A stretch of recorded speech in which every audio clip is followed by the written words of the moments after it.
皆さんおはようございます。時丸です。今日は12月24日水曜日、時刻は朝の6時を回りました。東京のホワイトボックススタジオよりお送りしています。東京の天気は今日は曇りあるいは雪ですね。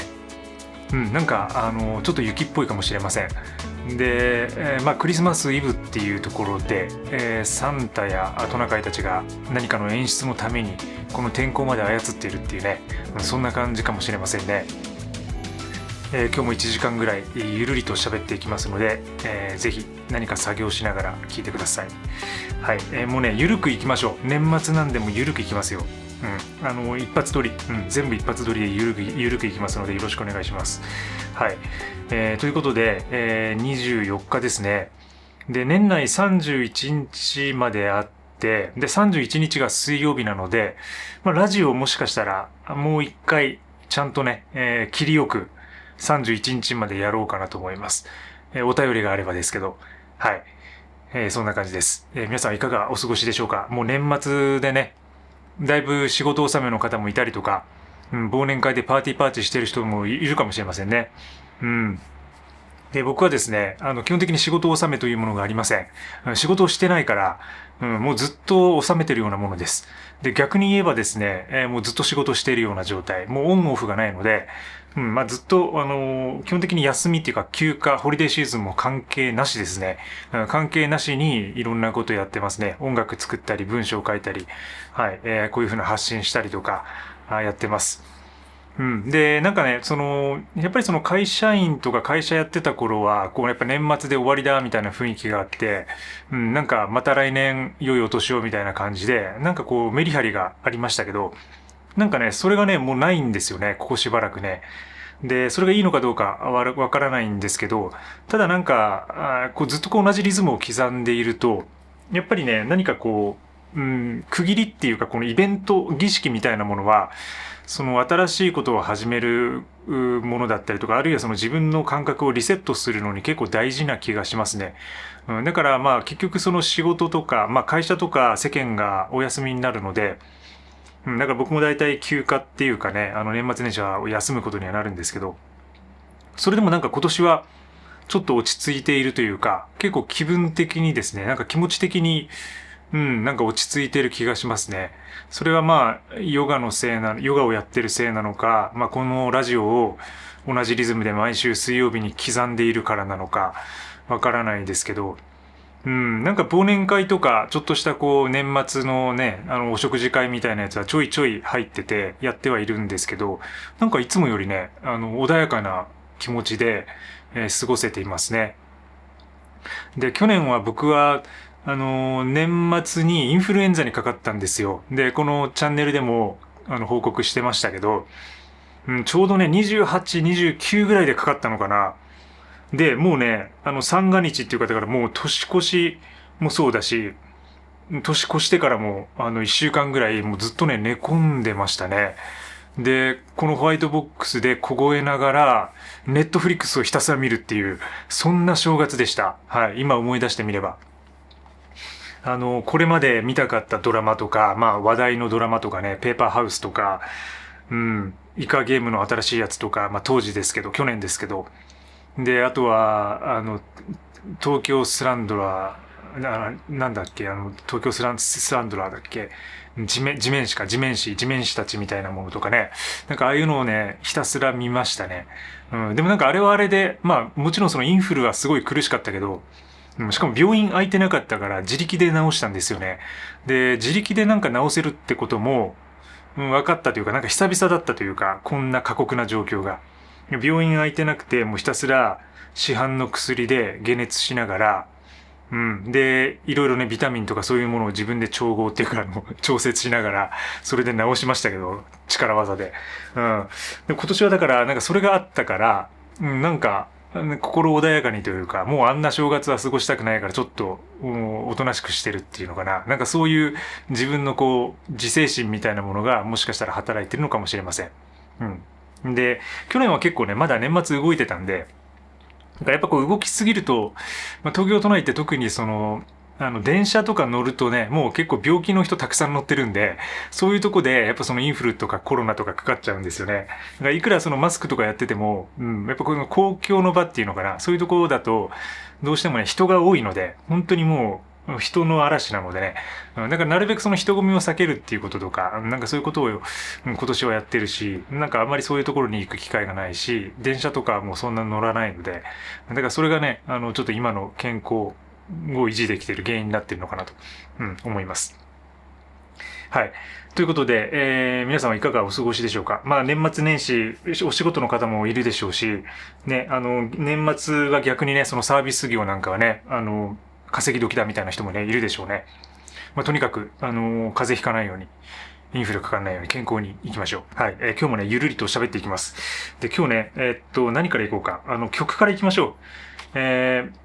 もうね、曲から行きます。で、今日一応クリスマスイブだということで、本当に最近そのいろんなところで、そのクリスマスソングが街中でかかっていますよね。で、それが本当に煩わしい。本当にもうカフェとかがすごいね。どのカフェ行っても、僕そのチェーン店のカフェでよく仕事をするんですけど、やっぱもうクリスマスソングがすごくて、まあイヤホンしてるんでね、あんま関係ないんですけど、それでもこう、環境音としてね、すごいクリスマスムードが鳴ってるんで、本日の一曲は、そのクリスマスの雰囲気をちょっとぶち壊すような一曲いきたいと思います。はい。これですね、Children of Bodom で Needled 24/7。はい、聞いていただきました。Children of Bodom。スウェーデンのメロディックヘビーメタルバンドです。はい。Children of Bodom。アレケシ・ライホっていう、まあ、ギターヒーローですね、彼は。僕の。まあ、僕っていうかみんなのギターヒーローです。アレキシ・ライホ。彼はでもね、20代後半かな ?27 ぐらいだったのかな、若くして死にましたね。亡くなりました。はい。アルコールとかいろんなところにね、まあ、やられていたんですけど、で、それまではそのバンドでね、バンドのフロントマンとして活動してきて、様々な名曲を生み出して、で、僕がちょうど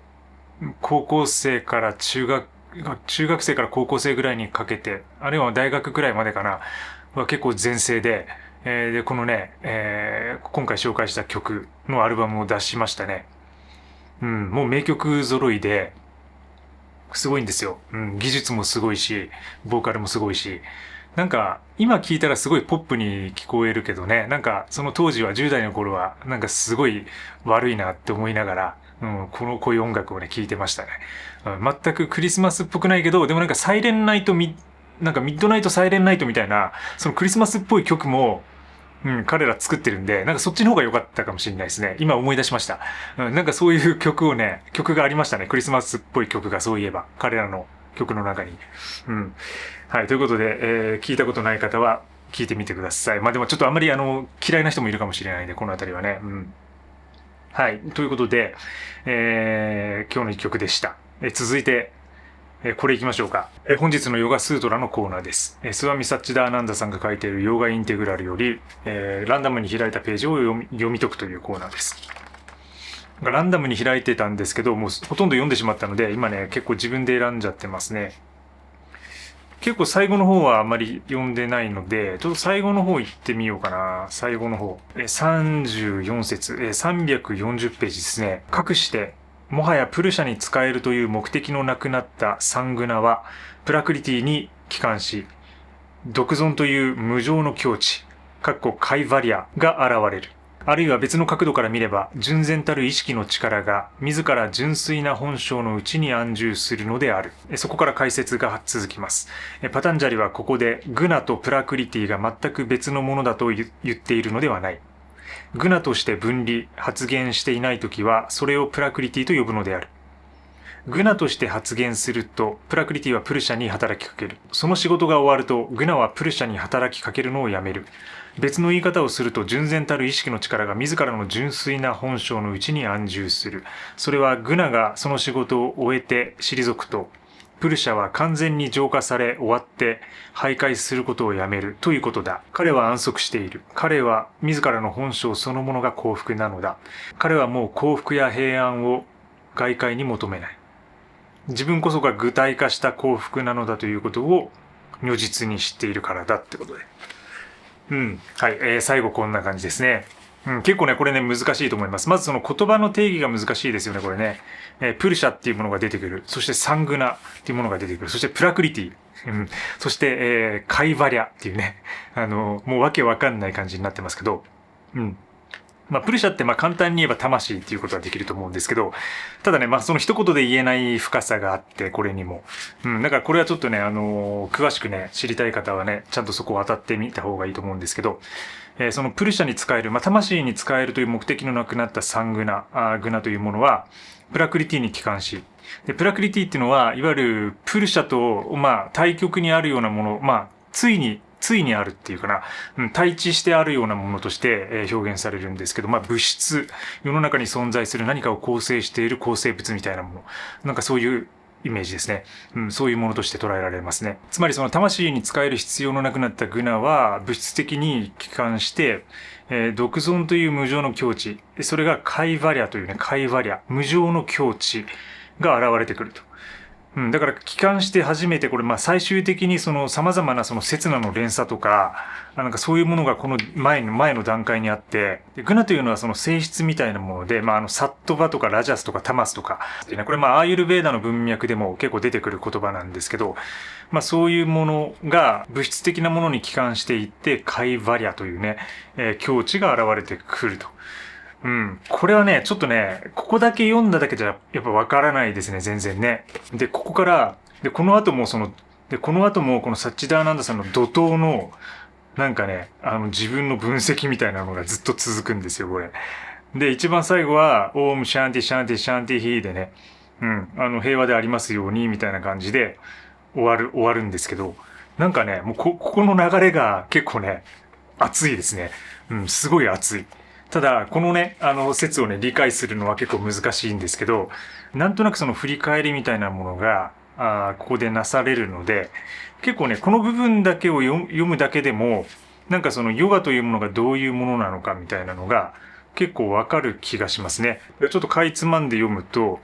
低い自己、つまりチッタをエゴイスティックな行動から解き放とう。その時、真我を反映してチッタもまた安らぐ。で、その時は心が動くことは重荷ではないと。心が動揺していることは、動いていることは重荷にはならない。ヨーギーが何かをなす時は、彼はそれを楽しむ。行為することはプレイでありゲームなのだ。っていうね、なんかそういうことまで書いている。だからヨガというものが意外とポップでゲーミーなものであるっていうことも書いてたりとか、なんかそういうところが最後に並べられて、で、一人一人がヨガの偉大な達人パタンジャリの力によってヨガの平安と喜びを体験して、で、あなたがヨガスートラの示す無常の境地へ到達することを心から祈ってますみたいな、なんかそういう、その最後のパタンジャリのこの言いたいことをうまくまとめているような感じですけど、ちょっと難しかったですね。僕もちょっと勉強不足なところがあるんで、もう一回ね、この辺のね、カイバリャのこととか、その辺の言葉の意味とか、で、グナの性質によってそのプラクリティに還元されることということで、もう一回ね、ちょっと改めて復習してみたいと思います。続いて、お便りコーナー。この番組に寄せられたお便りを読み上げるコーナーです。お便りは、この概要欄、動画の概要欄からご応募ください。基本的にここに来たものだけをピックアップするようにしますので、いろいろメッセージとかでね、DM とかでいただくこともあるんですけど、基本的にこの概要欄からの応募だけとさせてください。で、お便りがなかった週は、このラジオを私がお休みにする週だと言ってるんですけど、お便りが鳴りやみません。これも毎週言ってます。ありがたいことです。いつまで続くんだろうって感じですけど、でもね、いつか鳴り止むでしょうって思ってるんですよ。だいたい飽きてくるだろうし、やっぱり毎回回を重ねているとね、なんとなく同じような質問とか、僕についての質問はもう結構ね、ほぼほぼ多分皆さんもう知ってるようなことだと思うので、でもやっぱりその個人の人それぞれの物語っていうのは結構面白いですね。やっぱね、いろんな状況とか環境の人がいて、で、そういう人たちのストーリーとか、そういうのを聞けるっていうのは僕自身も結構ね、勉強になってます。今週も読んでいきます。昼休みの時間リスト、七谷さん。時丸さん、こんにちは。前回はお便りをお読みいただきありがとうございました。今回は質問ではなく感謝のお便りになります。前回の質問をした時はファッションにハマっていた約10年間。もっと先に知識があれば効率よく無駄な出費をせず、ファッションを楽しむことができたのではないかと少し後悔していましたが、時丸さんにファッションを追いかけていた10年間は決して無駄ではないと言っていただき自信が持てました。ありがとうございます。最近では服を厳選したおかげで出費も減り、その浮いたお金で妻と旅行や友人とのお食事など楽しんでいます。また、服をサイトでダラダラ見ていた時間もなくなり、その時間をカフェに行って読書をしたり、映画鑑賞、ランニングや筋トレなどに当て、前より楽しく充実した日々を送れています。服だけでなく日用品にも目を向け、なぜか部屋に2つあったハサミやカッターを処分し、ハサミとカッターが一体化したものを購入。本もどうしても欲しいもの以外は購入せず、Kindle Paper を購入し、電子書籍にシフトしたりしています。他人から見れば些細な変化かもしれませんが、自分の中ではミニマル化ができてとても満足しています。アドバイスいただきありがとうございました。今年残りわずかですが、お互い体に気をつけて2025年最高のフィナーレを迎えましょう。ということで、七谷さん、ありがとうございます。感謝のお便りをありがとうございます。ファッションについてね、覚えてますよ。でもすごいね。やっぱりもちろん無駄ではないし、やってきたことは。でもね、その後の行動というか、やっぱそれに気づいて、で、ね、出費も減って、で、妻や友達とね、旅行や食事することを楽しんだりとか、あとは服を買うね、時間もなくなって、だらだらそのサイトを見る時間もなくなって、カフェに行って読書したり、映画鑑賞したり、ランニングや筋トレっていうね。で、これってなかなかできないですよ。これ簡単にこの七谷さん書いてますけど、こういうことって結構ね、できないんですよ。なぜならやっぱり習慣っていうものはすごく根強いからです。で、やっぱ僕もそうですけど、やっぱり過去10年とか20年のうちにやってたこととか、自分が癖になっている買い物とか、そういうのってなかなかね、抜け出そうと思って抜け出せないんですよね。でもやっぱりパッと抜け出せるタイミングがあって、で、それはやっぱり何かの啓示じゃないですけど、気づきみたいなのがあって、で、新しいところに自分がシフトしていくとか、あるいは自分自身の体の老いによって新たな人生に突入していくみたいなものとか、そういう環境とか心境の変化のタイミングによって、過去の悪い習慣、悪いって言ったらあれですけど、酒とかタバコとかもそうですけど、そういうものを断ち切ってね、新しいところに向かうってことができるんですけど、でもそれが、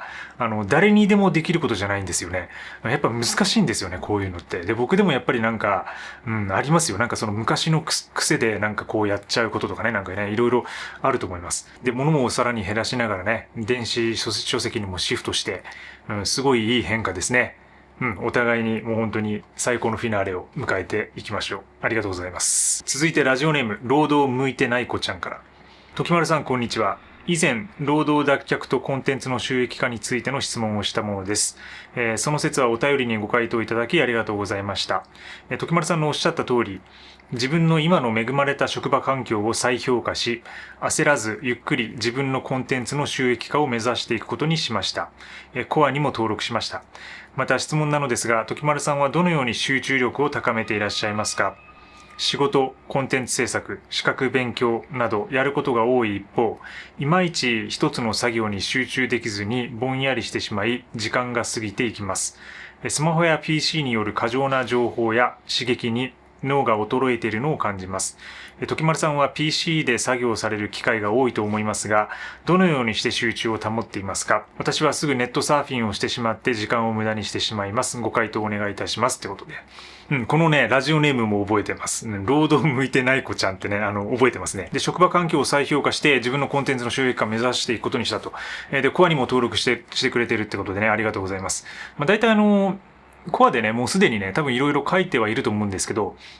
単純に集中力を高める方法は、ヨガですね、一つは。ヨガ。これはもう、集中力の継続っていうか、向上にものすごく役立っていると僕の中では思ってます。で、全てをヨガのせいにするのはあれなんですけど、本当にね、すごい効果があるんですよね。毎日やるだけで。で、やっぱり1時間半ぐらい、特に自分がやってるアシュタンガっていうのは、もう自分に向き合って集中していくってことを毎日やるので、その集中のトレーニングを毎日してるようなものなんですよ。で、さらにその自分の体一つでできるっていうことがあって、他に何も必要ないってことに気づけるので、断捨離とか、不要なものに関しても、すぐ手放しができるようになったりとか、なんかそういう手放しの効果もあったりとか、本当にそういういろんな効果があって、ただね、その別にヨガをやらない人に、やっぱそうやってヨガがいいって言ってもね、あんまり効果的ではないと思うんで、なんか一つ言うなら、やっぱりそのマルチタスクを捨てるっていうことかもしれません。やっぱりいろんなことをやってるのを、本当にやる必要があるのかっていうことを考えてみる。で、絞ってみる。本当に必要なことを絞る。よく仕事の話とかでもね、結構著名な人が言ってるんですけど、実はあなたがやってる仕事の 90% は不要なことだって。やらなくても世界は回るし、社会は回ることだって。こういうことを言ってる人いるんですよ。だからこれなんかやらなきゃいけないって思ってることが実はやんなくていいことだって可能性が結構あるってことですね。だからそこを結構改めてまた考えてみるってことだったりとか、僕はその PC で作業される機会が多いって書いてますけど、まさにその通りで、ネットサーフィンとかはですね、やっぱりそれもね、ブラウザを一つにして、で、そこだけに集中するとか、あとはそのオンラインじゃないようなツール、オンラインじゃないツールを使ってオフラインで物書きをしたりとか、僕はそういうことをやってますね。今そのオンライン全盛の中で、そういうシステムを構築するのは結構時間かかったんですけど、これもね、コアの中で結構いろいろ書いてて、で、また今後もね、書いていきますのでね、ぜひお楽しみにしてください。で、コアのメンバーからこういう質問いただけると、やっぱり僕もどういうふうな記事を書くかっていうアイデアにもなるので、ちょっと集中についてね、近々、書いてみようかなと思います。SNS を断捨離するとか、そういうものは基本だとして、基本的に時間を使って、タイムラインを切ってディープワークしていくとか、その一日のルーティンの中で集中する時間を設けるとか、いろいろ方法はあります。あとはヨガをやる。ランニングもフォーカスするのには結構役に立ちます。はい、そんな感じですね。あとこの方がちょっと何歳かわかんないんですけど、その年齢で区切るのは良くないんですけど、もし20代とかであれば、逆にそのマルチタスクをガンガンやって、全部やるみたいなのは大事ですね。つまりそのコンテンツの収益化っていう面では、だから僕はいろんな過程を経てきて、で30後半になってようやくそういうものを全部手放し始めたっていう形で、それまではね、かなりね、何でもやってたんですよ。すべてのことやってたんで、マルチタスクで。だからむしろ自分の作業とか仕事とかワークに関してはマキシマリストだったんですよ。むちゃくちゃやってた。で、それでもむちゃくちゃやっぱりやれるっていうのが若さなんですよね。だからやっぱり10代、20代のエネルギーがあったり、まだ若い人たちはどんどんそういうツールをね、複数使えるだけ使って、もう仕事をもうやりまくるみたいな、なんかそういう時期が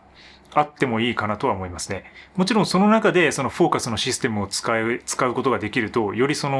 精度とか完成度は高まるとは思うんですけど、やっぱり若いうちにしかできないことでもあるので、そういう複数のね、ものをね、大量にこなすみたいなもの。だからそこは、なんか基礎体力としてやっておくと、なんか後でね、年を取った時も、なんかある程度いろんな仕事が降りかかってきても楽に生きれるようになりますね。続いてラジオネーム、トキマリストレベル2さんより。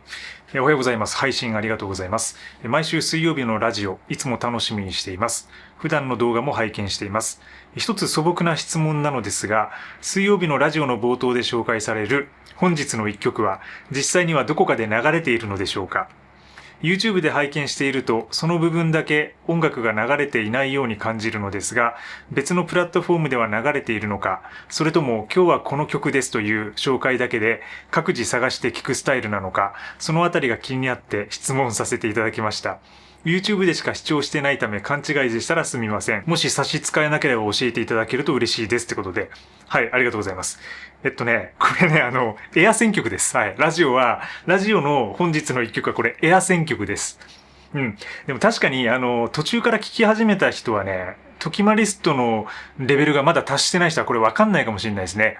で、僕もともとこのラジオは、ポッドキャストで始めたものなんですよ。で、ポッドキャストで毎週、時丸田中のモーニングレディをやってて、で、その中で、やっぱりラジオっぽく、エア選曲、自分で何か選んだものをかけてたんですね。で、それは著作権の関係でやっぱり流せないっていうのがあるからです。だからエア選曲してその曲に関する解説をするとか、そういう感じでやってたんですけど、それをそのまま YouTube に持ち込んだんで、そのエア選曲もね、ちょっとね、残したんですよ。で、概要欄を全部見てください。概要欄に基本的に選曲した動画のリンクを貼っています。で、そこから自分が選んだ曲を聴けるようになってます。なので、お手間なんですけど、そこから聴いていただくみたいな感じにはなるんですけど、はい、これはね、エア選曲ですってことです。で、ポッドキャスト時代から聴いているトキマリストのレベルが高い人は、これ実際にじゃあ今日はこの曲ですって言って曲をかけた時に、その自分の選曲を一回聞きに行って、で、聞きに行ってまた戻ってきてラジオに戻るってことをね、やってくれてる人がね、いるんですよね。そういうね、お便りを、コメントをね、以前いただいたことがありますね。実際にエア選曲の曲を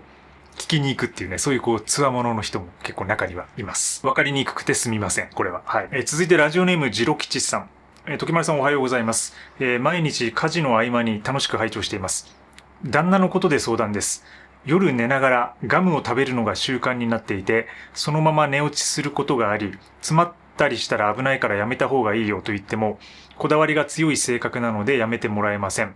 それは本人の問題なのですが、寝室が一緒で、和室の布団、咀嚼の音が気になり眠れません。耳栓、イヤホンなどで寝るのですが、夜中に一回ガムボトルをシャカシャカ振って、その音で起きてしまってまた咀嚼。別の部屋で寝たいのですが、部屋数の関係で難しく、子供も大きくなっているので、今後は夫婦自分の部屋を持つ生活に憧れます。時丸さんはもし他人と同居して相手のいびきなど睡眠妨害されたらどうしますか？やんわり別の部屋で寝る提案をしますか？睡眠って朝のスタートダッシュに関係してくるので悩みます。特殊な悩みだと思うのでお恥ずかしいのですが、時丸さんの意見を聞きたく、まだまだ寒い日が続くのでご自愛ください。はい、ということで、次郎吉さんね、特殊な悩みをね、お送りいただきありがとうございます。いや、これは特殊だね、これはね、確かに。ガムを食べながら寝るっていう。これはね、初めて聞きましたね。いろんな人とか、いろんな変な人は僕は知ってるんですけど、知り合いにもいたりとかするんですけど、でもね、このガム食べながらっていうパターンは結構初めてですね。でも確かにやっぱ喉に詰まらせたりする可能性があるので、これ結構やめた方がいいようなレベルのものだと思いますね。で、本当に年齢重ねてくると喉に詰まりやすくなったりとかするんで、余計にね、年を取るにつれてリスクは上がるので、そこ結構危ないと思います。で、そこはもうはっきり言った方がいいと思いますね。もうちょっとね。でもそれは確かに本人の問題なんで、最終的には本人が判断することになると思いますけど、寝室が一緒で、咀嚼音とかがうるさくて寝れないっていうのは、これは辛いですね、これはね。だから、これも別の部屋で寝るっていうのが、いいだろうし、別の部屋で難しかったらもう部屋がある家に引っ越すとかね、そういうことを考えなければなりませんよね。で、時丸さんはもし他人と同居して相手のいびきなど睡眠妨害されたらどうしますかってことですけど、やんわり別の部屋で寝る提案しますかって書いてますけど、僕はやんわりじゃなくてもはっきり言いますね。はっきり言ってちゃんと話し合います。で、もちろん別の部屋で寝る提案するだろうし、で、別の部屋がなければもう別居、引っ越しみたいな感じ。どっちかが、って感じでしょうね。で、やっぱりそのようなささやかな問題を放置しながら、どっちかが我慢しながら暮らしていくのが、生活だってこともあるでしょう。一方では。でもやっぱりそれが自分に本当に妨害されていて、本当に精神的に苦しくなってくるとか、寝れなくなって体調が悪くなるってなると、本当にそれは被害というかね、害みたいな感じになって良くないので、結局どこかで破綻が来るので、そういうパターンは。だから、ちゃんとはっきり言って、別室で寝る。まずは。それが無理だったら部屋数が多い部屋に引っ越すとか、あるいはもう別居。小さな部屋を借りてホワイトボックスに住むみたいな、そんな感じでしょうね。なかなかね、抱えてる状況がいろいろあると思いますので、それが難しいかもしれないですけど、子供が大きくなってるっていうのもありますのでね、そこが子供が出ていけばね、割と部屋数はもしかしたら確保できるのかもしれないし、ただそれまできついですよね。それが何年かかるんだって話ですよね。だからちょっと別居か、別室で寝るか、あるいはイヤフォン、耳栓みたいなものを、いいものに変えるか、ちゃんと遮音性があるものに変えるかとか。そんな感じでしょうね。いや、かなり難しいね。このパターンは初めてですね。うまく解決できるといいですけどね。解決を願っています、本当に。続いてラジオネーム、リンゴを剥いて歩こうさん。初めてお便りさせてもらいます。男子学生です。早速ですが、お悩み相談をさせてください。それは不本意な後頭部のミニマル化です。風呂場やベッドでの抜け毛が多く、頭頂のホワイトスペースが広がっています。来年から営業職で働く関係上、見た目の清潔感は大事にしたいと思っています。そこで時丸さんは何かか抜け毛対策などをしているのかお聞きしたいです。また、そのような未来が来るとしたら、時丸さんはハゲを受け入れるのでしょうか。長くなりましたが、どうぞよろしくお願いいたします。ということで。リンゴを剥いて歩こうさん、初めてのお便り、ありがとうございます。男子学生ってことでね。書き方うまいですね、これね。後頭部のミニマル化で、頭頂のホワイトスペース広がってると。で、来年から営業職で、清潔感大事にしたい。で、僕はね、抜け毛対策はね、してないですね、特にね。あまり整髪料とか僕はつけなくて、基本的には。つけるとしても乾燥してる時に、一つだけ持ってるオイル、全部使えるようなオイルをちょっとつけたりはしますけど、そんくらいですね。だから抜け毛対策はしてない。でもね、結構ね、抜けるよ。髪の毛は抜けます、やっぱり。で、全然抜けるんでね、やっぱね。だから結構伸びてると、それがね、床に落ちるのが嫌なんでね、最近短くしてむちゃくちゃ楽なんですけど、で、ハゲを受け入れるかですけど、受け入れるしかないでしょうね、それはね。もし来たら。で、やっぱ来ると思ってますよ、僕もいずれは。それは遺伝的なところもあったりするんで、しょうがないかなと思ってますね。で、最近はその技術の発達で、その高品質なっていうか、ウィッグみたいなもの、新素材のウィッグみたいなものがどんどん開発されてるので、もしかしたらその5年、10年以内には、もうテクノロジーによってカバーできる領域にもう入るかもしれないですね。で、これまではやっぱりカツラとかウィッグって結構高かったんですけど、やっぱりもう業界が狭くてね、なかなかニッチなものだったんで、ものすごい料金がしていた。で、しかもサブスクだったりして、一回作って50万とか100万とかね、かかってたみたいなんですけど、それがやっぱりもっと安価にできるように多分なると思うんで、近い将来。だからそういう意味では、今学生ってことなんで、そんな気にしなくても意外とね、5年以内とかには、もう安価に、みんながウィッグで、新しい髪型を楽しむみたいな、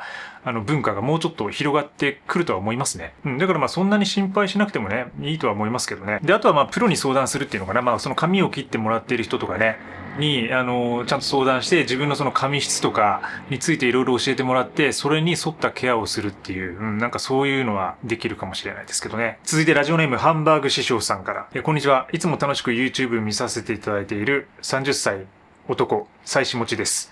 時丸さんの MBTI を教えていただきたいです。私は INFJ であまり診断結果を鵜呑みにしているわけではないのですが、あるあるなどを見ると当てはまりすぎて性格上生きづらく感じることがあります。時丸さんは自身の MBTI を知った上でどのように自己理解や内省をしているのでしょうか。ご教授よろしくお願いします。MBTI はね、これ過去にこれも何度も話してますけど、僕もINFJ ですよ。だから一緒ですね。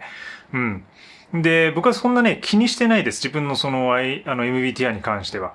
でも、やっぱりその方向性みたいなものとか、そういうものは自分の一度落とし込んで、自分にどういう風な仕事が向いているのかとか、そういう分析は過去にしたことはあります。あとは最近は自分のコンサルではMBTI といろんな分析を掛け合わせた独自の、診断みたいなものを使ってね、方向性を見極めるのにちょっとその指標にしたりとか、そういうことはやっていますけど、僕自身がどうこうするっていうのはそんなにやってないですね。で、それによって生きづらく感じることがあるって書いてますけど、その感覚があんま分かんなくて、ネガティブなところはそんな見なくていいんじゃないかな。そういう占いとか、MBTI もそうですけど、ポジティブなところっていうか、自分にいいようなこと書いてるじゃないですか、結構。だからそういうところだけ取り入れて、自分の強みを生かしていくっていうのかな。だから弱みをカバーするよりも、強みをどんどん生かしていくっていう方向に触れれば、そんなにネガティブなことは気にしないっていうふうに割り切ってしまえば、別に読んでもね、気にならないようになれるんじゃないかなと思いますね。続いて、望月さんちのももちゃん。時丸さんはお仕事で文章を書かれていらっしゃるんですよね。私、小説家も目指しておりまして、最近、地元の文芸コンテストで小説部門の奨励賞を獲得しました。これからもプロの小説家に向かって夢を追うつもりです。時丸さんは小説も書いたりしておられるのですか？小説を書いていらしたとしたら、また書いておられなくても、私に何か小説家への道について時丸さんの思われることを教えていただけると幸いです。ぜひよろしくお願いいたします。毎日寒いので暖かくしていてくださいねってことで、ありがとうございます。すごいですね。地元の文芸コンテストで、小説部門、奨励賞を獲得しました。おめでとうございます。で、僕自身は小説は書いてないですね。で、過去にそういうエッセイみたいなものの延長で物語を書いたことはありますけど、世にね、出したことはないですね、まだね。ゆくゆくはって感じで思ってますけどね。で、小説家への道についてですけど、やっぱり走ることじゃないですかね。これは体力。書くっていうことは、まあそれと同じくらいもう体力が必要だっていうこと。だから同じ書く時間ぐらい走っていられなきゃいけないってこと。だからまあ、春樹がやっぱりその代表ですよね。やっぱこう走る人っていうね。あとまあそのジョン・アーヴィングとか、なんか結構いろんな小説家もやっぱりその健康派と不健康派がいて、なんかその酒とタバコでボロカスでの中で書く人もいれば、やっぱりこう運動しながら長期的に書き続ける人もいれば、で、僕はどちらかというと後者の、健康的に書き続ける人の方が、やっぱりその寿命というか、選手寿命は、小説家寿命は長いのかなと思ってますね。やっぱり結構、その体こき使ってやってる人はどうしてもね、最後の方はボロボロになって書けないってことになるんで、やっぱどうしてもその書くっていうのはずっと座ってるから、やっぱりこう、それ以外の立っている状態っていうか、運動していることとバランスを取る必要があると思っていて、ものすごく体力勝負っていうか、体力を使う仕事だと認識しています。で、まあそれは僕自身がこれまでまあ小説ではないですけど、まあエッセイだったりとか文章、いろんな文章を書いてきた中でもやっぱり思うことですね。本当にもう体力が大事だなって思います。あとはまあ小説は多分自分の中にあるものしか出てこないので、やっぱり自分の中にいかに経験とかを蓄えていくか、いかに経験するかみたいなところが、その小説家としての広がりになるんじゃないかなと思ってます。だからもう外の世界に出て、バンバンいろんな経験をして、いろんな場所に行って、いろんな人と会って、いろんな話を聞くっていう、なんかそういう方がいろんな小説に広がっていくのかなとは思いますね。続いてラジオネームひとりよがりさん。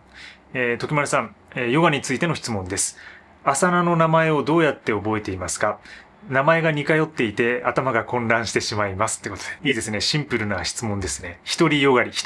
っていう、まあ、ヨガは、ヨガのヨガっていうね。アーサナの名前ね。これ難しいですよね、これね。パスチマッターサナとかね。ティリアングムカエーカパダパスチマッターサナとかね。トリコナーサナ、ウティタトリコナーサナとかね。難しいよね、あれは。で、まあ僕も結構忘れることはあるんですけど、でもやっぱ自分がやってるのがそのアシュタンガなので、アシュタンガ基本的にもう同じことしかやらないんで、簡単なんですよね、逆に。もう、やるアーサナが、最初から最後まで決まってるから。で、毎日同じだから。で、そのまあ、レッドクラスっていう、まあ、その先生が、カウントしてくれるようなクラスに行くと、ちゃんと先生が、ティリアングムカエカパダパスマターサナとか、なんかその、ちゃんとアーサナの名前をこう言ってくれたりもするんで、それによってこう耳から入ってくるような情報もあったりとかして、でもあとはまあひたすら、やっぱ最初の頃は、本見ながら自分がやっているアーサナが今何なのかっていうところを、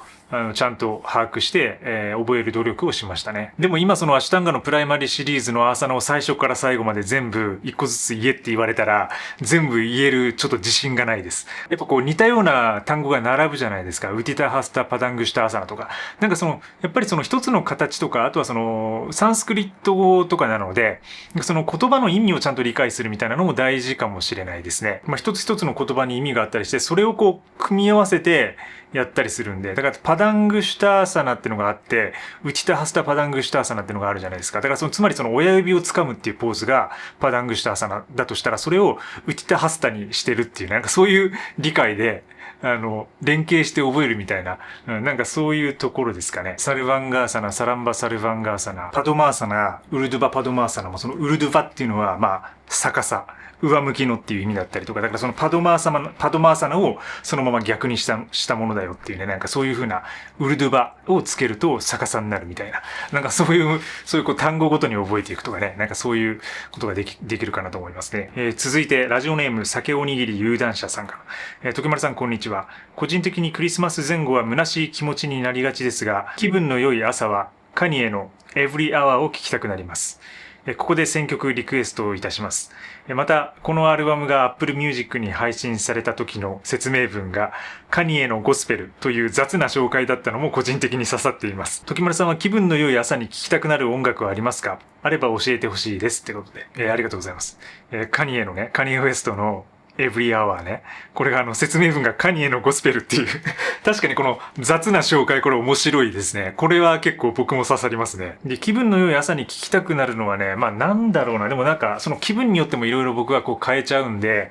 なんかヒプノティックな結構ハウスみたいなものをかける時もあれば、まあ他にはそのジャズ、マイルズ・デイビスとかコルトレーンとか、なんかそういうこうビバップ系の人たちがクールジャズに行く時代の曲をかけたりとか、なんかそういう感じですかね。あとはよく歌物でかけるのが、スパルタカス・ラブ・フィームっていうね、もので、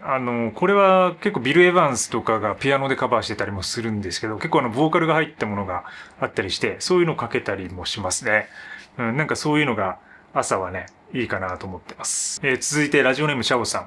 ん、おはようございます。私は自分自身の身なりを整え、日々のルーティンを確実に行い、自身のミニマリズムを追求することに重点を置いています。自身の身なりを整える一環として、毎朝1時間の散歩に加え、今年から1週間に一度美容院へ通っています。